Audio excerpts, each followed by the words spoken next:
देख रहे हैं सी न्यूज़ भारत। वक्त हो गया है न्यूज़ बुलेटिन का। बात करेंगे भोपाल की, जहां थाना अयोध्या नगर पुलिस के अंतर्राज्यीय 2 शातिर नकाबपोश को किया गिरफ्तार। साथ ही बात करेंगे बिजनौर की, जहां एजेंट द्वारा लूट की झूठी सूचना देने पर पुलिस ने किया मुकदमा दर्ज। ऐसी तमाम खबरों पर करेंगे विस्तार से चर्चा। खबर अयोध्या से, जहां श्री राम आर्ष गुरुकुल विद्यापीठ संस्थान अयोध्या के मिल्कीपुर तहसील क्षेत्र के किनौली स्थित कड़िया में 1 एकड़ भूमि पर खोला जाएगा, जिसका भूमि पूजन 4 नवंबर को होगा। कार्यक्रम की तैयारियों के बीच कार्यालय का उद्घाटन जियर परम पूज्य स्वामी करपाली महाराज और बालाजी पीठाधीश्वर राजस्थान के मुख्य पुजारी फतेहगिरी महाराज द्वारा किया गया। धरोहर है ये गुरुकुल, मैं अपने नाम पर नहीं खोल रहा हूँ। ये जो ट्रस्ट है किसी व्यक्ति विशेष का नहीं है, ये ट्रस्ट संपूर्ण भारतवासी का है। जो भी प्रबुद्ध होगा, जो भी योग्य होगा, मेरे मर जाने के बाद, मेरे ना रहने के बाद या मेरे अयोग्य हो जाने के बाद, वो इस गुरुकुल विद्यापीठ का प्रबंधक होगा। शुरुआत कब से हो जाएगी, मतलब सत्र कब से? सत्र 2026 से हमारी योजना है और ये आवासीय परिसर होगा। बच्चों को बनाया जा रहा है? ये 1 एकड़ में बन रहा है गुरुकुल, और हमारा लक्ष्य है कि करीब 2000 विद्यार्थी प्रत्येक वर्ष इस गुरुकुल विद्यापीठ से निकलें। और गुरुकुल और गुरुकुल में अंतर अगर बात की जाए, क्या विशेष? देखिए, आर्ष का मतलब होता है श्रेष्ठ, तो ये श्रेष्ठ गुरुकुल बनाया जा रहा है। जैसे एक कॉन्वेंट विद्यालय होता है, तो कॉन्वेंट में मैंने आपको बताया कि अभी अंग्रेजी की संस्कृति को बताया, और जो गुरुकुल आपके बनने जा रहा है, अगर गुरु की शरण में कोई व्यक्ति चला गया, गुरु के कुल में चला गया, तो निश्चित मान करके चलिए उसका उत्थान होना ही होना है। श्री राम आर्ष गुरुकुल विद्यापीठ संस्थान, जो आपका रजिस्टर्ड ट्रस्ट है, रजिस्टर्ड संस्था है, यही टड़िया गांव में बन रहा है। दादाजी, किनौली ग्राम सभा, पूरे टड़िया, नंदलाल दुबे, तो इस गांव में इसका निर्माण होना है। और पुनः मैं पूज्य गुरुदेव भगवान के चरणों में प्रणाम करते हुए, महाराज जी हमारे पीठाधीश्वर बालाजी सरकार वो भी पधारे हैं, आपका भी, और साथ साथ सबका आप सबका अभिनंदन। अयोध्या से सी न्यूज़ संवाददाता राहुल की रिपोर्ट। खबर भोपाल से, जो थाना अयोध्या नगर पुलिस ने अंतर्राज्यीय 2 शातिर नकाबजनों को गिरफ्तार कर लिया है। बता दें कि पुलिस के द्वारा आरोपियों से भोपाल की 4 नकबजनी घटनाओं का पर्दाफाश भी किया गया है और घटना के बारे में पूछताछ जारी भी है। आरोपी तमिलनाडु, दिल्ली, राजस्थान, हरियाणा, मध्य प्रदेश और अन्य राज्यों में नकबजनी की घटनाओं को अंजाम दे रहे थे। आरोपी अधिकतर बड़े शहरों के पॉश कॉलोनी में घटनाओं को अंजाम देते थे। बताया जा रहा है कि 6 सूने मकान की ये लोग रेकी कर चुके थे। देर रात घटना को अंजाम भी देने वाले थे, लेकिन उससे पहले ही पुलिस ने इन्हें दबोच लिया है। सर, थाना अयोध्या पुलिस द्वारा सर 4 नकाबजनी का सर खुलासा किया है, इसमें 2 आरोपी हैं। सर, क्या था पूरा मामला, किस टाइप से वारदात को अंजाम देते थे? अभी कुछ दिनों से नकबजनी और संपत्ति संबंधी अपराधों के संबंध में अयोध्या नगर पुलिस वरिष्ठ अधिकारियों के निर्देशानुसार लगातार कार्रवाई की जा रही थी, जिसके कारण नकबजनी की घटनाएं बहुत रेयर हो पा रही थी। अचानक 4 और 5 जुलाई के दौरान मीनाल रेसिडेंसी में 3 से 4 घरों में ताला टूटने की शिकायत प्राप्त हुई, जिसमें अपराध पंजीबद्ध कर वरिष्ठ अधिकारियों ने इस मामले को गंभीरता से लेते हुए सख्त निर्देश दिए कि इसमें बड़े गिरोह का हाथ हो सकता है। तो उसी दिशा निर्देश के पालन में हम लोगों ने 3 टीम गठित करी और तकनीकी अतकनीकी सहायता के माध्यम से, और हमें कुछ ऐसी लीड्स मिली कि ये थोड़ा सा इंटर स्टेट गिरोह हो सकता है, जिसमें हमें चेन्नई पुलिस से भी कुछ मदद, उससे कुछ इनपुट आया। इसके माध्यम से हम लोगों ने इसमें जो मिनाल में जो सूने मकान थे उनको हमने चिन्हित करके उसमें एम्बुसिंग जैसी चीज़ें करी। तो टीम के द्वारा जब ये 10 दिन बाद पुनः मिनाल में फिर से रेकी करके घटना को अंजाम देने के लिए आए थे, तभी इन लोगों को हमने दबोचा। 2 आरोपी को पकड़ा है जो राजस्थान के रहने वाले पाए गए। बैकग्राउंड क्या है आरोपी को?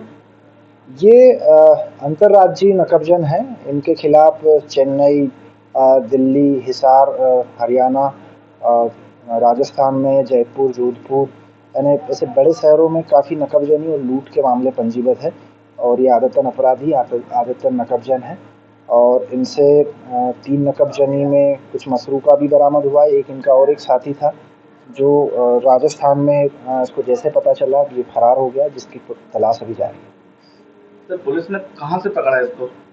इनको इसमें कितने अपराध हैं? मिनाल में है, जिसमें एक आरोपी, जो पहला आरोपी है राम निवास बागड़ी, पिता रायमल बागड़ी, एक ग्राम कुसाइटा, थाना सावर, जिला केकड़ी, राजस्थान का रहने वाला है। उसका एक दूसरा साथी जो दुर्गापाल प्रधान है, जिसको हम लोगों ने पकड़ा। इन दोनों के खिलाफ लगभग 15 से 20 अपराध जो अन्य जिलों से, जो दूसरे राज्यों के जो जिले हैं, जैसे चेन्नई से 3 अपराध की पुष्टि हुई है, 3 अपराध वहाँ पे पंजीबद्ध हुए थे। दिल्ली में हुए हैं 2-3 जगह पे, हरियाणा में भी 2-3 शहरों में इन्होंने नकबजनी की घटना को अंजाम दिया। इस तरीके से इन पे 15-20 पूर्व के अपराध किया जाना पाया गया है। इनका बैकग्राउंड कैसा था? इनका बैकग्राउंड ये क्या है, ये लोग राजस्थान से चोरी करने के लिए बड़े शहर के लिए निकलते थे। रेलवे स्टेशन में उतरकर ये ऑटो वालों को कहते थे कि यहाँ की सबसे पॉश कॉलोनी में हम लोगों को लेके जाओ, हम लोग पेंटिंग और मजदूरी का काम करते हैं, जो कि हमें उन कॉलोनियों में आसानी से रोजगार मिलने की संभावना है। इसी बात पर जो ऑटो चालक है, इनको कोई भी पॉश कॉलोनी में छोड़ जाते थे। इसी के चलते ऑटो चालक ने 4 और 5 तारीख को इनको मिनाल में छोड़ा था, जिसके बाद इन्होंने घटना को अंजाम दी थी।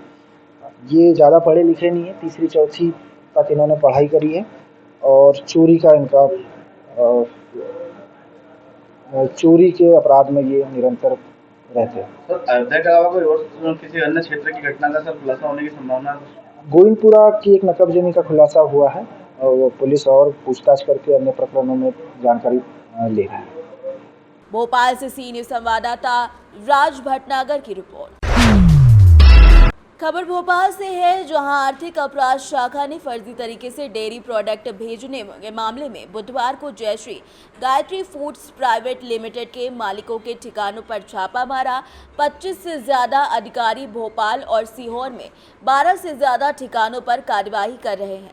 टीम सुबह 11 बजे पहुंची। इसमें शाहपुरा और 10 नंबर स्टॉप स्थित घर, दफ्तर और सीहोर स्थित फैक्ट्री भी शामिल है। यहां से अहम दस्तावेज और फाइलें जब्त की गई। कंपनी के मालिकों से पूछताछ की जा रही है। भोपाल से सी न्यूज संवाददाता राज भटनागर की रिपोर्ट। खबर बिजनौर से है, जहां कलेक्शन एजेंट के साथ हुई लूट फर्जी निकली। जी हां, थाना पुलिस को सूचना प्राप्त हुई कि फ्यूजन माइक्रो फाइनेंस कंपनी के कलेक्शन एजेंट अकराबाद की तरफ से कलेक्शन लेकर के नगीना की तरफ आ रहे थे। उनके साथ रामपुरा तिराहे पर कुछ अज्ञात बदमाशों के द्वारा लूट की गई। सूचना पर तत्काल उच्च अधिकारी मौके पर पहुंचे और वहां पर उन्होंने मामले की गहनता से जांच की, जिसके बाद पूरा मामला सामने आया है। इस पूरे मामले पर एसपी ग्रामीण राम अर्जुन ने क्या कुछ कहा, ये आपको सुनाते हैं।